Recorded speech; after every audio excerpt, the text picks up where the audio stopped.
अरे यार, ईटा मार, अरे ईटा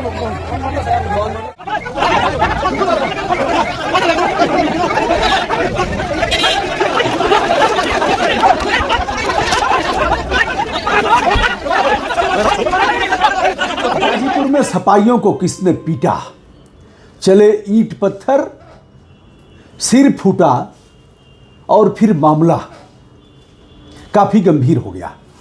कई सपाइयों को उपद्रवी बता करके पुलिस ने गिरफ्तार किया कि यही लोग इस घटना के कारण के मूल में हैं।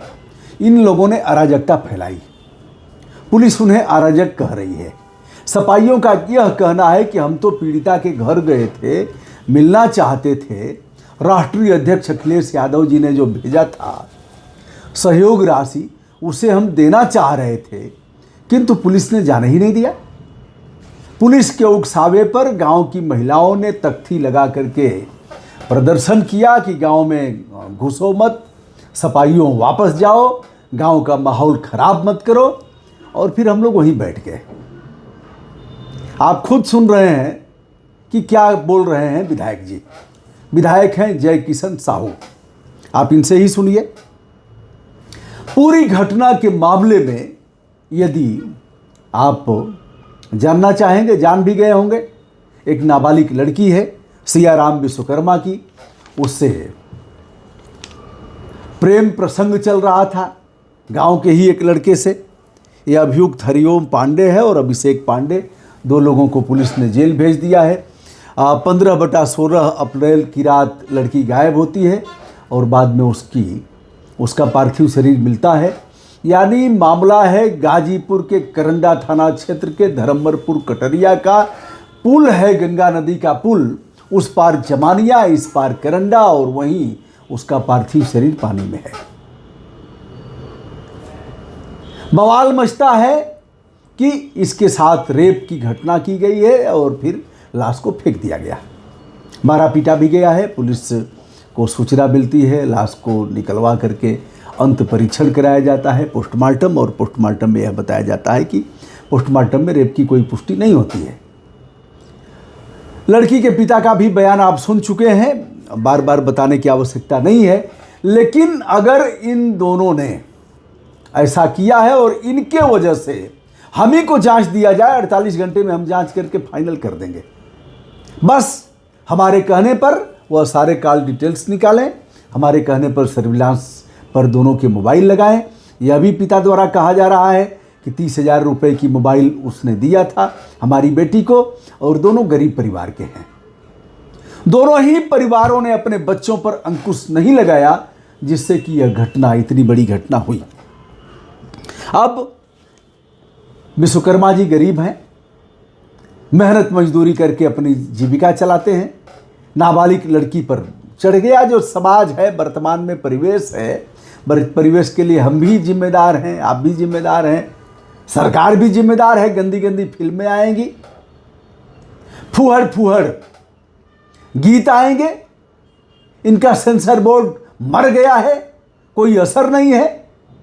ऐसे ऐसे फूहड़ गीत गाने वालों को सांसद और विधायक बनाएंगे, रिमोट उठाएंगे, लहंगा से रिमोट उठाएंगे, वह मेंबर ऑफ पार्लियामेंट होगा। बाबा के गोरखपुर में मेंबर ऑफ पार्लियामेंट होगा। कोई लंदन से ले आएंगे, रात भर डीजे बजाएंगे, बियर पी के नाचत हैं, छमक छमक छम। कोई बाकी थोड़े ही है, किसको कहा जाए। सारे दलों में ऐसे ही लोग हैं, लेकिन अक्षत मार करके उनको शुद्ध कर दिया जाएगा। इसी का असर होगा कि गरीब बाप की बेटी आज नहीं रही। अब अखिलेश यादव के द्वारा भेजा गया जो डेलीगेशन, यानी जो प्रतिनिधि मंडल था जो आकर के वहाँ जांच करने गया था, उसमें थे रामाश्रय विश्वकर्मा, हमारे वीडियो भी हमारे साथ उनके हैं, उनके साथ डॉक्टर वीरेंद्र यादव हैं, जिनका वही इलाका है, वही थाना क्षेत्र, वही इलाका उनका है, सदर विधानसभा के ही हैं, विधायक हैं जंगीपुर के। गोपाल यादव हैं जो जिलाध्यक्ष हैं, हमारे सहपाठी हैं, और जय किशन साहू जो वहाँ के विधायक हैं, ये लोग जाते हैं और फिर बताते हैं कि रास्ते में ही महिलाओं ने रोक लिया, छत पर से ईंट पत्थर चले। वहाँ के प्रधान प्रतिनिधि हैं आशुतोष उर्फ आशु, वह भी हमसे जुड़े हैं, परिवार जुड़ा है। वह कह रहे हैं कि हम अराजकता गांव में नहीं होने देंगे, पहले से ही चिल्ला रहे थे। इनका यह कहना था कि साहब हम तो चुपचाप शांति प्रिय ढंग से गए थे, हम उस परिवार की पीड़ा सुनने गए थे, लेकिन हमको सुनने ही नहीं दिया गया। पुलिस का यह कहना है, एएसपी की बात अगर माने, राकेश कुमार मिश्रा हैं, वह कह रहे हैं कि मुकदमा FIR लिखा गया, गिरफ्तारी भी हुई। अब समाजवादी पार्टी के लोगों का यह कहना है कि अपराध लिखने में इतनी देर क्यों? इतनी बड़ी घटना है और इतनी देर बाद अपराध दर्ज होता है। फिर एएसपी साहब कह रहे हैं कि 15 लोगों को ही डेलीगेशन में जो नामित थे 15 लोगों को ही आने की सूचना दी गई थी और आए कई सौ की संख्या में, 200 की संख्या में आए। और यह अराजक लोग हैं जिन्हें चिन्हित करके 10-12 को तो गिरफ्तार कर लिया गया है। शेष को हमने रिकॉर्डिंग कराया है और उनको भी हम जल्दी गिरफ्तार करेंगे, उन्हें हम जेल भेजेंगे। परिजन संतुष्ट हैं हमारी कार्रवाई से, उनको कोई दिक्कत नहीं है। लेकिन यह लोग कौन होते हैं? यह लोग होते भी हैं, अगर कोई जाएगा तो आप रोक नहीं सकते, वो लोग जाएंगे। लेकिन इतने लोग हैं, अब यह जांच का विषय है कि ईंट पत्थर किधर से चले, किसने ज़्यादा चलाया, किसने कम चलाया, कौन शांतिपूर्ण ढंग से थे। सारे मामलों के लिए पुलिस जिम्मेदार है, नेता भी जिम्मेदार है और दोनों तरफ से राजनीति हो रही है। बेटा मैं सीधे सीधे कह रहा हूं, कुछ नहीं होगा। कुछ इसलिए नहीं होगा कि यह सियाराम विश्वकर्मा है और एक सियाराम उपाध्याय थे, पीट पीट करके मार डाला गया। कई महीने बाद आज तक अपराध दर्ज नहीं हुआ। वही पुलिस कप्तान, वही मनोज सिन्हा जी जो उसके घर गए हैं पीड़ित परिवार के। कलराज मिश्र राज्यपाल महोदय का 1 लाख रुपया पहुंचा, ये बाबू आज तक अपराध दर्ज नहीं हुआ। यह जो मक्खनचुआ है दोनों, वह भी नाबालिग हैं, लेकिन प्यार परवान चढ़ गया। दोनों परिवारों ने रोकने की जहमत नहीं उठाई और इतनी बड़ी घटना हो गई। यदि उसके साथ हैवानियत हुई है तो कड़ी से कड़ी कार्रवाई होनी चाहिए। बेटी केवल सियाराम विश्वकर्मा की नहीं है, सभी नाम लेकर के कह रहे हैं, उनको नहीं पता है कानून का, नहीं बोलना चाहिए। सब नाम ले लेकर के बोल रहे हैं, सारे चैनल के लोग बोल रहे हैं। एडिशनल एसपी और पुलिस विभाग यह भी कह रहा है कि सोशल मीडिया पर जिन लोगों ने चलाया है सबकी खबर लेंगे। नाम अब्दुल है मेरा, सबकी खबर रखता हूं, सबकी खबर रखेंगे। अरे यही सोशल मीडिया है जो सच बात दिखा रहा है। ठीक है, भ्रामक भी होगा, मैं यह नहीं कह सकता। भ्रामक होगा तो उसके लिए कानून भी बना है। अगर आग लगाएंगे, हमारा काम आग बुझाना है, आग लगाना नहीं है। हमारा काम ऐसे मामलों पर समन करना है। हमारा काम इस जलती हुई आग को धू धू करके और जलाना नहीं है, पेट्रोल और डीजल डाल करके। हमारा काम इसे बुझाना है। तो दोस्तों, आज मुलायम सिंह यादव जी के समय में जो उच्च शिक्षा राज्य मंत्री थे राम आश्रय विश्वकर्मा गाजीपुर में गए और उनका सर फूटा है, पट्टी वट्टी बांधे हैं। कई लोग पीटे गए हैं, ऐसी सूचना मिल रही है, ऐसा इनका भी कहना है। और 200 अराजक तत्व थे लगभग, ऐसा पुलिस का कहना है। तो अब इस मामले में क्या दोनों तरफ से कार्रवाई होगी?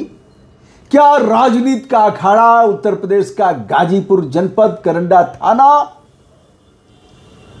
जहां धर्मपुर कटरिया गांव में यह मामला हुआ है, लड़की तो नहीं रही, यह दोनों जेल में चले गए। 48 घंटे में ही पुलिस को इस मामले में आर पार कर देना चाहिए। अन्वेषण कोई बड़ी चीज नहीं है और अत्यल्प समय में सब कुछ करके आरोप पत्र कोर्ट में डालना चाहिए, जिससे कि ऐसे जो लड़के हैं इनके ऊपर एक्शन हो। दोनों ने कहा लड़के हैं, गलती हो जाती है। मुलायम सिंह यादव जी ने एक भाषण में कहा और बाबा ने उसको लिखित रूप में कर दिया। लिखित रूप में कर दिया दादरी के मामले में, लिखित रूप में भेजा कि लड़के हैं, गलती हो गई है, मुकदमा वापस हो जाए। ये आदित्यनाथ योगी ने किया है। हम थोड़े ही कह रहे हैं, हम तो विथ एविडेंस कह रहे हैं। वो तो भला हो जज का जिसने कहा मुकदमा वापस नहीं होगा। हवा निकल गई, पीट पीट करके मारा है और मुकदमा वापस होगा? कानून अपने हाथ में लेंगे, मुकदमा वापस होगा? और बाबा ने कहा कि लड़के, बाबा माने अभियोजन, अभियोजन किसका है? इन्हीं का है, इन्हीं का विभाग है अभियोजन। अब यह है कि भाई हमारा गुंडा गुंडा नहीं है, क्रांतिकारी नेता है, तुम्हारा गुंडा गुंडा है, तस्कर है, माफिया है, अराजक है, व्यभिचारी है, यौन शोषक है, तमाम गंभीर अपराधों को धारण करने वाला है, यही है। बहरहाल क्या होगा यह तो समय बताएगा। फिलहाल पुलिस अपना काम अगर निष्पक्षता से करेगी तो इस मामले का शमन हो जाएगा, अन्यथा मूल मुद्दों पर कोई मतलब नहीं है किसी का। असली मामला यह है, भटकाओ फलाना की बिटिया, फला बिरादरी की बिटिया, फला बिरादरी की बिटिया, यही करना है। और नीचे से ऊपर तक यह काम हमारे प्रदेश के बाबा भी करेंगे और केंद्र वाले बाबा भी करेंगे, यही कमुआ विपक्ष भी करेगा। ना काऊ से दोस्ती, ना काऊ से बैर। मैं हूं ब्रजभूषण दुबे, संपूर्ण विनम्रता के साथ देश विदेश से जुड़े हुए अपने आदरणीय दोस्तों को अपना प्रणाम निवेदित करता हूं। गाजीपुर अब अखाड़ा बन गया है राजनीति का, जहां से अब वोट निकलेंगे। इधर दोनों तरफ से सेनाएं डट गई हैं और एक दूसरे को लुभाने के लिए जातीय आधार पर यह सब कुछ करेंगे जिससे कि विषाक्त वातावरण पैदा हो और फिर हमारे वोट बैंक और भी मजबूत हो। नमस्ते।